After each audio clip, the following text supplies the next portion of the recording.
সন্ত্রাস বিরোধী আইনের মামলায় আওয়ামী লীগের সাবেক মন্ত্রী আব্দুল লতিফ সিদ্দিকী সহ ১৬ জনকে কারাগারে পাঠানোর নির্দেশ দেন আদালত। সকালে আসামিদেরকে আদালতে তোলা হয়। তাদের পক্ষে জামিন চাইলেও আদালত তা নাকচ করে দেয়। পরবর্তীতে জেল হাজতে পাঠানোর নির্দেশ দেয়। তবে আজকে তাদের রিমান্ডের আবেদন করেনি পুলিশ। রাষ্ট্রপক্ষের আইনজীবী জানান, আসামিরা শেখ হাসিনাকে ফিরে আনার গোপন ষড়যন্ত্র করছিল, তাই তাদের জামিনের বিরোধিতা করেন তারা। বৃহস্পতিবার রাতে তাদেরকে সন্ত্রাস বিরোধী আইনে গ্রেপ্তার দেখায় ঢাকা মেট্রোপলিটন পুলিশ। দুপুরে ঢাকা রিপোর্টার্স ইউনিটি ডিআরইউ থেকে লতিফ সিদ্দিকী সহ অন্যদের হেফাজতে নেয় পুলিশ। তারা সেখানে মঞ্চ ৭১ নামে একটি সংগঠনের ব্যানারে আয়োজিত অনুষ্ঠানে যোগ দেন। পরে জুলাই যোদ্ধা পরিচয় দিয়ে লতিফ সিদ্দিকীর উপর চড়াও হয় একদল লোক।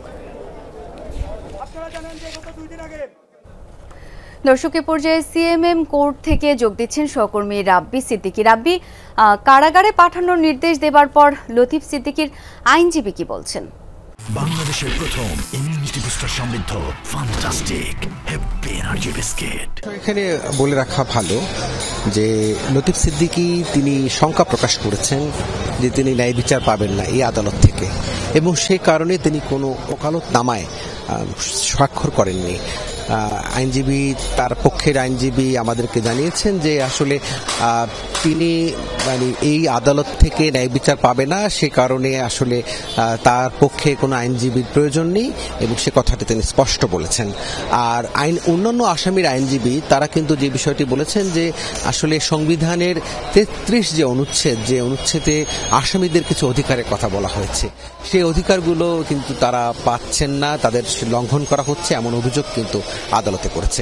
বলতে চাই যে এখানে একজন আসামি আছেন ঢাকা বিশ্ববিদ্যালয়ের আইনের অধ্যাপক হাফিজুর রহমান কার্জন।